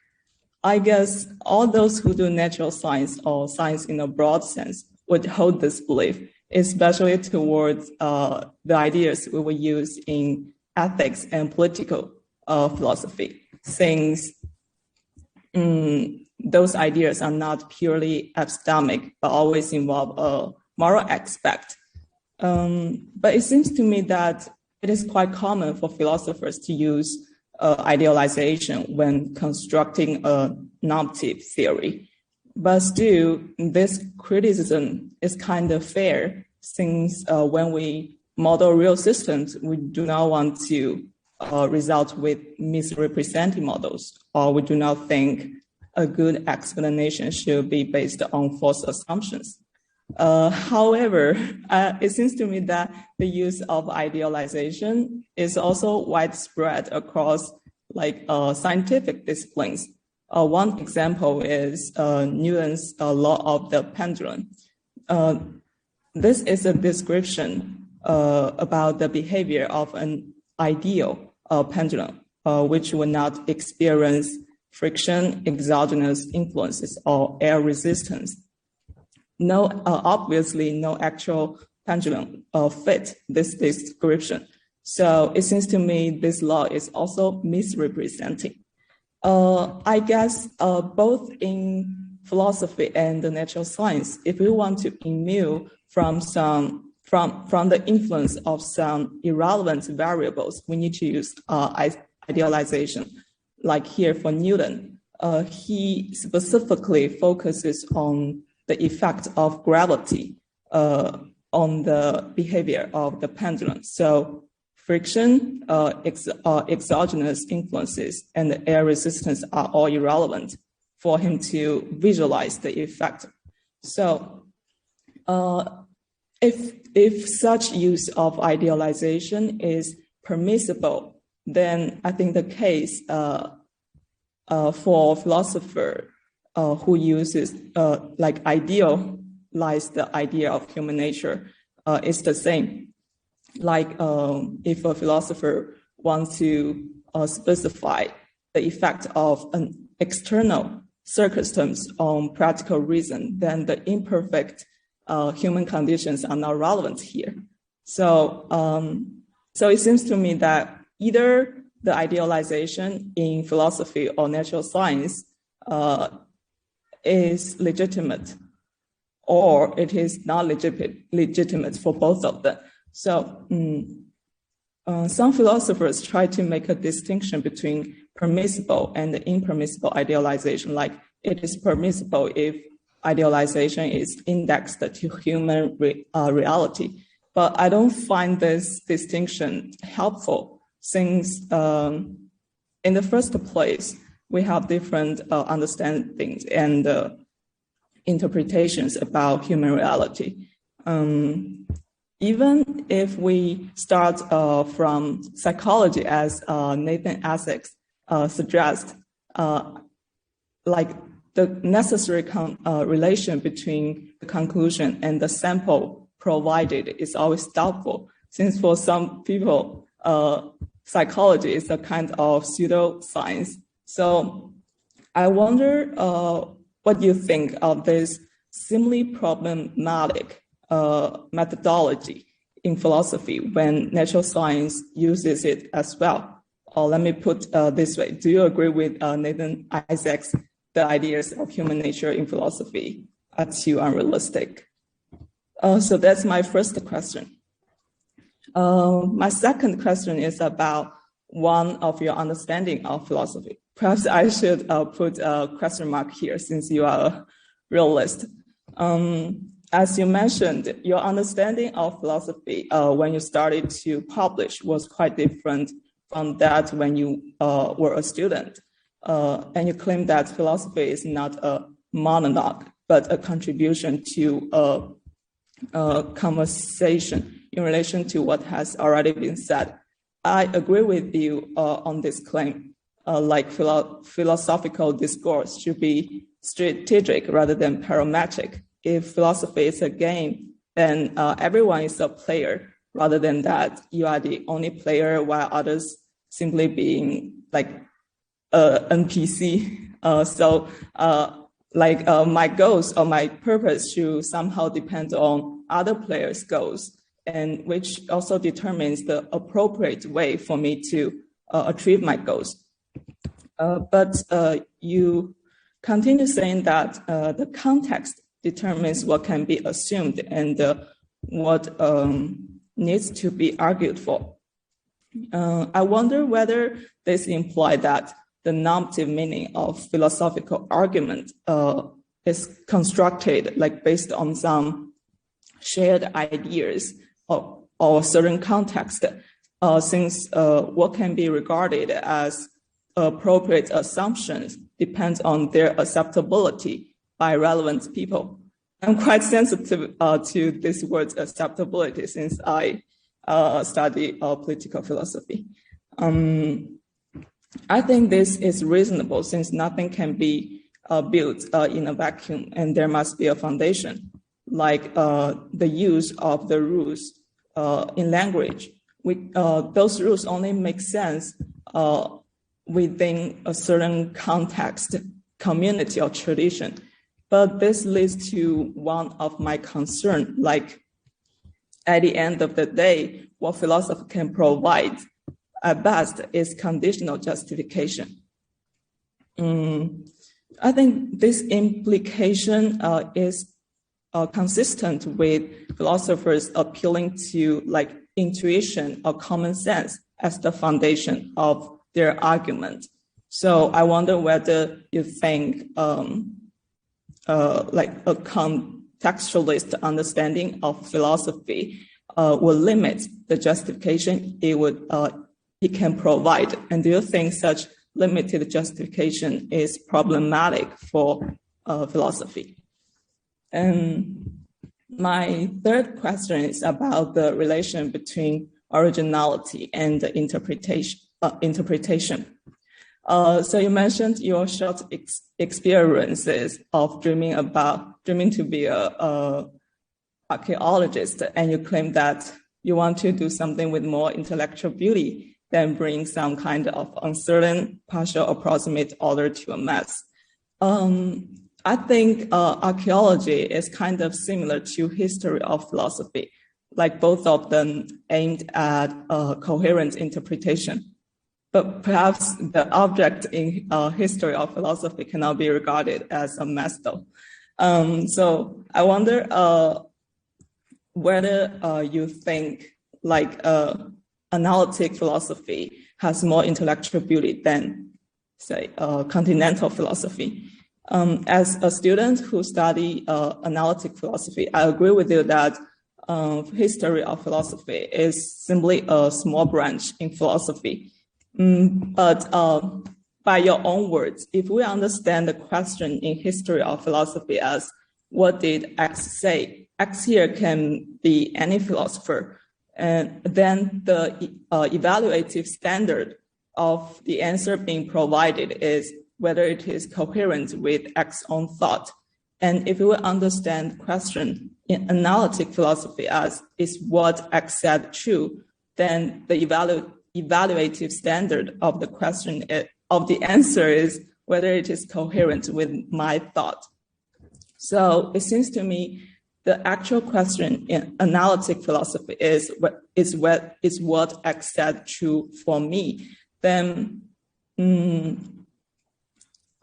thinks to me that analytic philosophy and continental philosophy both aim at coherent interpretation, but with different evaluative standards. And neither of these two standards seems to be more objective to aim at truth. So at least in the sense of pursuing truth, the intellectual beauty of these two standards, or in analytic philosophy or continental philosophy, are the same. So and I think those who do history of philosophy can ask a further question, like, is what X said true for themselves? So I don't think continental philosophy has like less intellectual beauty.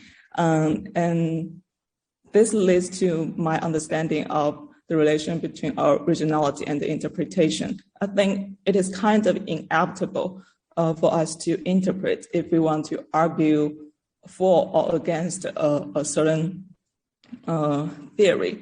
Even in logic, I think students always need to interpret the thoughts of previous scholars like Frege. And I think only when we have a broad perspectives, like a big picture of the theory spectrum, can we identify a location where we can create something new. And so, yeah, so that's my understanding between of the relation between originality and the interpretation. And so I guess the point is, or the point here, I want to ask whether you think continental philosophy has less intellectual beauty than analytic philosophy. And my fourth question is also about the nature of philosophy in relation to other disciplines. You mentioned several times about the difference between mathematics and philosophy, like they have different requirements in the age and the tutorial. But I think according to your other works, you seem to agree with this claim. That is, philosophy is similar to other sciences in its aims and the methods. Like philosophy borders or even overlaps with other disciplines. I think the name of the degree you got at Oxford University supports the overlapping between mathematics and the philosophy. And some autonomous disciplines currently were actually the same as philosophy in the past, and it took a long time for them to diverge from philosophy. I guess that's the reason why it is hard or impossible for us to provide an exhaustive and exclusive definition of philosophy. But to look at the actual settings, of course, it is true that mathematics is involved in our elementary education, and the philosophy is a course we can only start to learn at college. But and you mentioned that one element might be early encounters with philosophy are often misleading, but I think one can encounter misleading philosophical ideas all the time and any time. It is not the case. Like the older one is, the better he or she is at distinguish between like reasonable philosophical ideas and misleading philosophical ideas. So I just wonder why or what makes you think that philosophy has different requirements if it shares the same aims and the method with other disciplines. So that's my fourth question.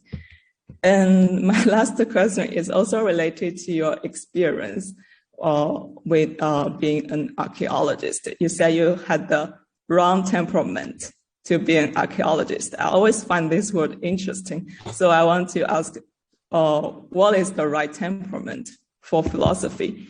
Along my way studying philosophy, I've encountered many claims. Some are from professors and some are from outstanding students.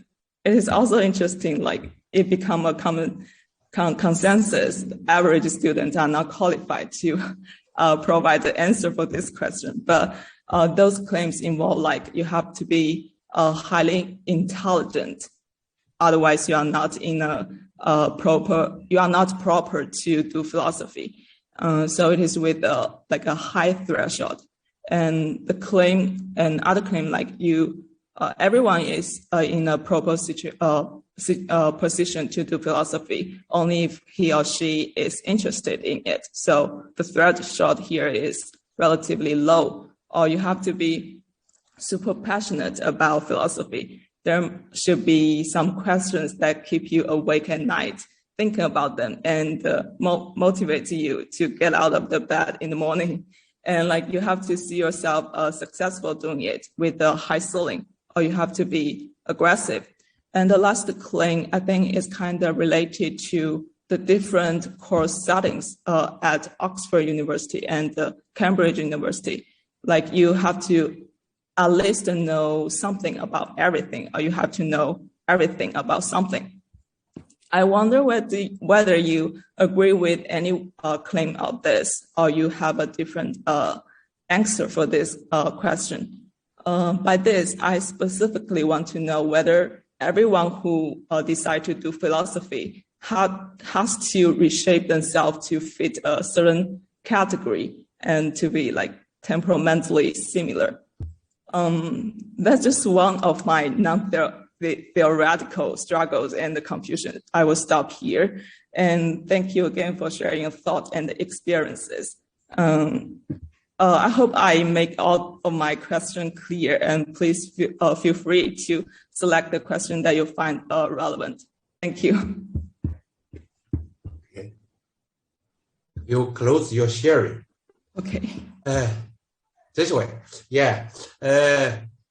Tim, you select to answer her questions. Then all the friends and colleagues, you can put your question into the chatting room. There are some questions are there already. You can continue to put your question into the chatting room. Okay. First, Tim reply to Huilan's questions. Right. Well, thanks to Joy for those very interesting questions. I'll try to say something about the five areas that you identified. So the first one was to do with idealization and representation, and I think when you were talking about idealization, you were talking about idealization in the sense of scientific modeling. So not idealization in the sense of pretending that things are much better than they really are, but simply using relatively simple models of complex phenomena. And so I agree with what I think you were suggesting, which is that idealization in that kind of model building sense is legitimate in philosophy just as it is elsewhere. but I think that people who've been complained, I mean, like my great uncle, but many others as well, about unrealistic ideas of human psychology in philosophy. I don't think their complaints have been simply about kind of simplifications of a model building kind. I think they've more been about conceptions of the mind which, completely misunderstand what's going on. So, for example, I actually think in contemporary epistemology, a lot of internalist ideas which tend to give priority to the level of consciousness, and, for example, talk about intuitions, which are supposed to be things which are pre-doxastic in the sense that they're not beliefs or even inclinations to believe, but something else. I think these are kind of, as it were, fantasies about the nature of mind, but based on very kind of superficial introspection. And it's not that they're not simplified models of the mind. They're just a complete misconception about the mind. And I think another kind of misconception of that kind is with sometimes you encounter extreme empiricist conceptions of mind, which involve assuming that there is more or less no innate structure, and that seems to me it's not just an idealization; it's just a complete misunderstanding of what the mind is involved. So I think that while idealization in the scientific modeling sense is appropriate, I think that the misconceptions about mind, which are influential in some branches of philosophy, are actually they're not just to do with scientific modeling. They're to do with much deeper misunderstandings of the nature of mind. So the second issue that you were raising had to do with context and the context dependence of what's an appropriate assumption, and you were raising the question of whether that means that all we're getting in philosophy is something like conditional justification. And there, I would actually say the same thing as I'd say about justification in the other sciences. So, for example, if somebody puts forward a scientific theory, then typically we assess it in relation to which other theories of the phenomena are available at the time, and to see, as it were, which gives the best explanation of the evidence. And of course, that situation can change partly because we get new evidence, and also because new rival theories may emerge, which the older theories have to be compared with, and so that means that, as it were, the kind of status that we give to a theory at one time may change over time as things change. So in that sense, I think the kind of justification that we're dealing with, it's not, as it were, intrinsically permanent justification. It can change, but I don't think philosophy's unusual in that respect. I think that's fundamentally the same situation for philosophy and for other scientific disciplines. So the third question that you raised, that partly had to do with aesthetic criterion. You were asking whether I thought that analytic philosophy, as it were, was generally more beautiful or elegant than continental philosophy. And Actually, I would agree. That I don't think that is the dimension on which analytic philosophy particularly does better than continental philosophy. I think that, as it were, continental philosophers, they often have some kind of aesthetic sense for ideas, and so I wouldn't regard that as the main disadvantage. I think that that there are other qualities which have to do with rigor and insistence on accuracy and so on, where I think analytic philosophy does much better. But I would not particularly give the aesthetic dimensions as one where analytic philosophy has the advantage. Then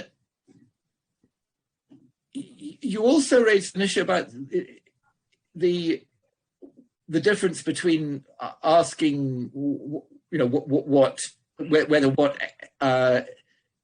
something is what X said, versus asking whether it's true, and suggesting that that's to do with, on the one hand, coherence with other things that X said, but on the other hand, but in the second case, when we're asking whether it's true, coherence with one's own thought.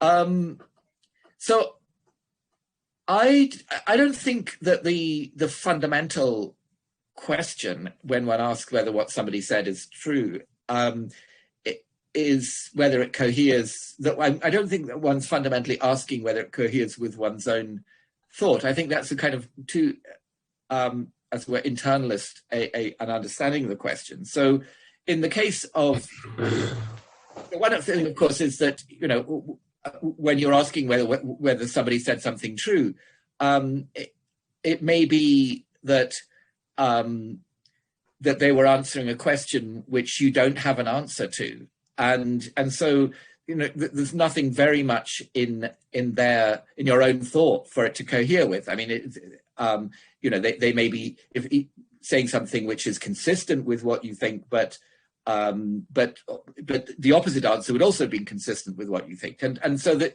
there you're assessing it in relation to the evidence provided. And of course, sometimes somebody makes an objection to something that one said, and one realizes that they were right, and that what one had said was wrong. But so I think I don't want to reduce the question of truth to the question of coherence with one's own thought. And if we were talking about natural science, I mean, we wouldn't say that when a physicist talks about whether what somebody said is true, they're talking about whether it coheres with the physicist's own thought. And I don't think that's really what is going on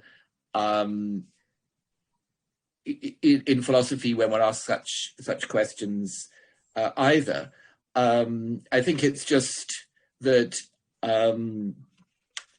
of course, coherence, can be sometimes play some role in arriving at an opinion on these matters. But the question of truth is fundamentally not about coherence. So the fourth thing that you were raising, that was some, as it were, on the more sort of educational side. So one question you were asking, well, since I think that philosophy is in a way just one more science, how come tutorials are much more rewarding in philosophy than they are in mathematics? I think a lot of that has to do with the fact that there's much more room in day-to-day philosophy for disagreement than there is in mathematics. So, I mean, there are a few things that mathematicians might disagree about, but most of the time, their day-to-day discussion is not to do with disagreement, and so that means that there's much less scope for the kind of discussion that you typically find in a philosophy tutorial. But my guess is that if you were talking about let's say a scientific discipline like biology, that you'd find that tutorials were much more rewarding there than in mathematics, because there's more room for disagreement and for bringing in new kinds of evidence and so on. So I think it's not that. I mean, philosophy is not an outlier in this case. I think it's rather that mathematics is a bit of an outlier in how little scope there is for discussion, comparatively speaking. I mean, of course, there's some, but much less. Then you also made the point that you can get kind of misleading encounters with philosophy at any stage, and of course you're obviously right about that. But I think there are 2 points. I mean, one is that that often when people first encounter philosophy, they're encountering it from some very, just very low-level popular book, or maybe from, a high school teacher who doesn't know much about philosophy. And so those encounters are more liable to be misleading than encounters once you're actually dealing with people, let's say university professors of philosophy or whatever, because those people, it's the latter people who give you more of a sense of what doing philosophy is actually like. And so my what I was really emphasizing was that it can take people quite a long time before they encounter philosophy the way that it's actually done, by philosophers who are making a contribution in research, and so it can be that people may take a long time simply to recognize that this is something that they might enjoy. Then the final question that you were raising was about whether there's a single right temperament for philosophy, and so I think there's no. I mean, philosophers can have different temperaments, and so one dimension on which you get a lot of variation amongst philosophers is some philosophers are really enjoy disagreement and enjoy disputing, whereas others don't really enjoy that aspect of philosophy as well, but they don't much enjoy it, and they're kind of uncomfortable with disagreement. But nevertheless, I think both kinds of people can contribute in philosophy. But I think, for example, some people with a very strongly sort of practical temperament, who want to see practical, immediate rewards for what they're doing and so on. I think those people are and don't have a good temperament for philosophy. But I think there is definitely room for a whole variety of personality types in philosophy, and philosophy can benefit from that. But I don't think that all personality types are equally suited to philosophy. Okay, I should stop there because to give some questions. Okay, the time is quite late. I just choose one question from the chatting room. The question is this. My question is how to deal with the relationship between the philosophical theories I am most interested in and the philosophical questions that interest me most. More specifically, when I decide to do philosophy, which one of them should be considered more basic, especially for postgraduate and PhD students?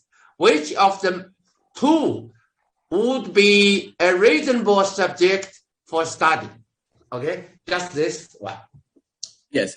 Okay. So, well, just a short answer to that is, I don't think that one should necessarily be looking for the most basic question. I mean, I think because sometimes it might be possible to, the most basic question might be intractable, so that there's no, at least at a given time, so that there's nothing very much to do with it. Whereas some less basic question might be one that you can make more progress on. I mean, I think, with my own students, I just encourage them to work on whatever question they find most interesting, because I think the motivation is one of the key determinants of whether somebody's going to make a good contribution. The only thing I would say is that it's got to be something that you find interesting, but also something where that you feel that you have something to say that's a bit new. Because some questions I find very interesting, but I just don't have anything very, very new to say about them, and so I don't work on those, even though I find them interesting. So I think a reasonable one is, if you're looking at different philosophical problems, is to do some reading, and if you find a question boring, then you're not you should not work on that. But if you find a question interesting and you find that you have something to say which seems not already to have been said, then I think that's the one you should go for. And it doesn't matter too much whether it's the most central question in philosophy, because we don't want everybody working on all the central questions. We want people, as it were, to be spread about, working on different questions. And I think, as I say, the ones that you're motivated to work on and have something to say, those are the ones to go for. Okay. I think the time of the lecture has lasted almost 2 hours and a half. So I think we should stop here. Thanks to Professor Williamson. Thanks to Ms. Huilan. Thanks all the friends attending these lectures. See you next week, next Thursday. Okay? See you. Bye-bye. Thank you, Professor. We'll try to make some more time next time for your questions. I'm sorry I wasn't able to answer. And if you want to, you can email. If you want to email me your question, I'll try to answer it by email. Okay. See you.